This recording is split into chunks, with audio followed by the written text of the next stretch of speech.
اگر آپ اجازت دیتے تو ہم بھی چلے جاتے ساتھ میں، آپ کو اکیلے جانے کی کیا ضرورت تھی؟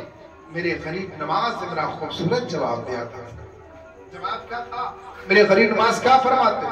میں تمہیں کیوں لیتا اپنے ساتھ؟ کہ حضور میں بھی ساتھ میں چلتا آپ کے۔ میرے غریب نواز فرماتے کہ یہ بتاؤ کہ تم غریب نواز ہو کہ میں غریب نواز ہوں؟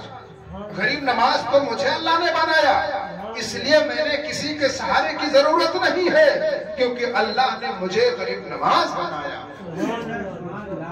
غریب نواز تم نہیں ہو، میں غریب نواز ہوں۔ تو یہ میرے آقا کی غریب نوازی ہے مسلمان کہ اس وقت بھی کوئی بھی آتا سب کی جھولی بھری جاتے تھے، ہے نا؟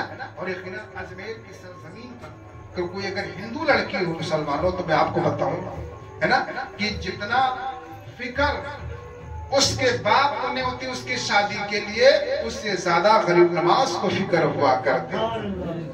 اسلام اسے کہتے ہیں، ہے نا؟ آپ نہیں سمجھا اسلام کو، اسلام کو سمجھنے کی کوشش کرو مسلمانوں، تو یقیناً ہر مسئلے کا انشاءاللہ حل ہو جائے گا، ہر مسئلے کا حل ہو جائے گا۔ اللہ نے قرآن میں صاف صاف کہہ دیا کہ ان الدین عند اللہ الاسلام، کہ اللہ کے نزدیک پسندیدہ جو مذہب ہے وہ مذہب اسلام ہے۔ اور آج ہمارا آپ کا حال کیا ہے؟ ہم اور آپ اگر کچھ اللہ نے دے دیا تو پھر ہم آسمان میں اڑنے لگتے ہیں، ہے نا؟ لیکن میں آپ کو ایک بات اور اسلام کی کرتا چلو مسلمانوں، آپ نے نام سنا ہوگا حضرت عمر کا، ذرا بولو محبت سے سبحان اللہ۔ حضرت عمر یقیناً اپنے انداز میں پرانے کپڑے میں راتوں میں گشت کرتے لوگوں کی پکار کو سنتے تھے۔ آخری پہر ہے رات، ایک گھر ہے جس گھر میں آواز آ رہی ہے، لگ بھگ فجر کا وقت ہو رہا تھا، اس سے قبل کی بات ہے۔ آواز آتی، ایک لڑکی تھی، اس کی ماں، وہ دونوں آپس میں باتیں کر رہے تھے۔ اور بات کیا تھی؟ ایک کہہ رہی تھی کہ صبح ہو رہی ہے، دودھ میں کیا کر دو، پانی کو ملا دو۔ بچی نے کیا کہا؟ بچی بولتی ہے نہیں، عمر کا یہ حکم ہے کہ کوئی بھی دودھ میں پانی نہیں ملائے گا۔ اس کی ماں کیا بولتی ہے؟ اس کی ماں بولتی ہے کہ عمر تھوڑی دیکھ رہا ہے۔ وہ عورت کی جو بچی تھی، اس بچی نے کہا اگر عمر نہیں دیکھتا ہے تو کیا عمر کا پیدا کرنے والا عمر کا رب بھی نہیں دیکھ رہا ہے؟ اس کا رب تو دیکھ رہا ہے۔ عمر ساری باتوں کو سنتے اس گھر پہ نشان لگا دیا۔ صبح ہوئی، اپنے غلاموں کو بھیجا، کہا سب کو بلا کے میرے دربار میں، پورے گھر والوں کو بلا کر کے جب آپ کے دربار میں پیش کیا گیا، حضرت عمر نے کیا کہا؟ رات میں نے سنا کون کہہ رہا تھا کہ دودھ میں پانی ملا دیا جائے؟ عورت بولی حضور میں کہہ رہی تھی۔ کہ یہ آواز کون بول رہا تھا کہ عمر کا حکم ہے کوئی بھی پانی دودھ میں نہیں ملائے گا؟ اس کی بچی بولی میں نے کہا تھا۔ اور یہ کس نے کہا تھا کہ کیا نام ہے عمر کا، اگر عمر نہیں دیکھ رہا ہے تو عمر کا رب دیکھ رہا تھا؟ حضور میں نے ہی کہا تھا۔ یقیناً مسلمانوں آپ خوش ہو جاتے ہیں، اور آپ نے ان کے اندر جو خشیت الہی تھی، اللہ کا ڈر تھا، اپنے بچوں کو ساتھ بٹھا کر کے ان لوگوں سے گفتگو کر رہے تھے، اور اپنے بچوں سے کہا دیکھو اس کے اندر اللہ کا ڈر کتنا ہے، اللہ کا خوف کتنا ہے، خشیت الہی دیکھو کس طرح سے اس کے اندر موجود ہے۔ اور اسی خشیت الہی کی وجہ سے مجھے اس سے محبت ہو گئی ہے۔ اس لئے میرے بیٹو، میں چاہتا ہوں کہ تم میں سے کوئی جو بھی تیار ہو اس سے نکاح کر، جو بھی تیار ہو۔ یقیناً مسلمانوں آپ نے کہا، آپ کے ایک بیٹے حضرت عاصم تھے، انہوں نے کہا حضور میں تیار ہوں، اس آپ کا حکم ہو۔ آپ نے نکاح کیا، اور یقیناً جب اس طرح سے رشتے پاک ہوتے ہیں، اللہ سے ڈرنے والے ہوتے ہیں، تو ان کی نسلیں بھی پاک ہوتی ہیں، ان کی نسلیں بھی اس طرح سے دنیا میں آتی ہے کہ یقیناً ان کے اندر روشنی اور چمک ہوا کرتی ہے۔ مسلمانوں وہی وہی نسل ہے، اسی جو ہے تیسرے نسل کی اگر بات کروں، جو عمر کے بیٹے عاصم نے نکاح کیا تھا اس دودھ والی سے، اسی کے تیسرے نسل میں حضرت عمر بن عبدالعزیز جیسا بادشاہ پیدا ہوا کرتا۔ عمر بن عبدالعزیز ایک یقیناً ایسا آپ کا زمانہ تھا کہ جن کے زمانے میں اگر شعر اور تو اس طرح سے ہمارے اولاد بھی پیدا ہوا کرتے ہیں۔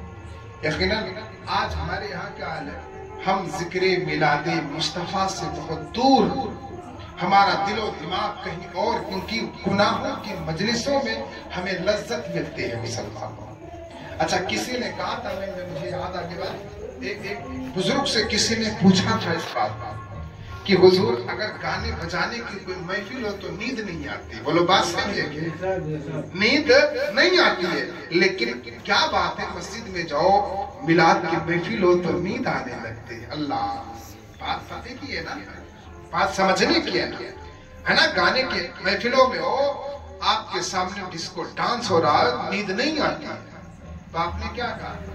آپ نے کتنا خوبصورت جواب دیا، سنو اور ایمان کی کھیتی ہری کرو مسلمان۔ کیا جواب دیا تو انہوں نے کہا تھا ایسا ہے کو ناچ گانے کی جو محفلیں ہوتی ہیں نا، وہ کانٹوں کا سیج ہوا کرتے ہیں، کانٹوں کا بستر ہوتے ہیں، اور کانٹوں کے بستر پر نیند نہیں آ سکتی ہے۔ اور ایسی محفلوں کے حوالے سے بتایا کہ ایسی محفلیں جو پاکیزہ محفل حضور کے نام کی محفل ہوا کرتی ہیں، یہ محفلیں پھولوں کا سیج ہوا کرتی، اور پھول کے بستر پر کوئی بھی جائے فوراً اس کو نیند آ جائے۔ کہ نہیں پڑے؟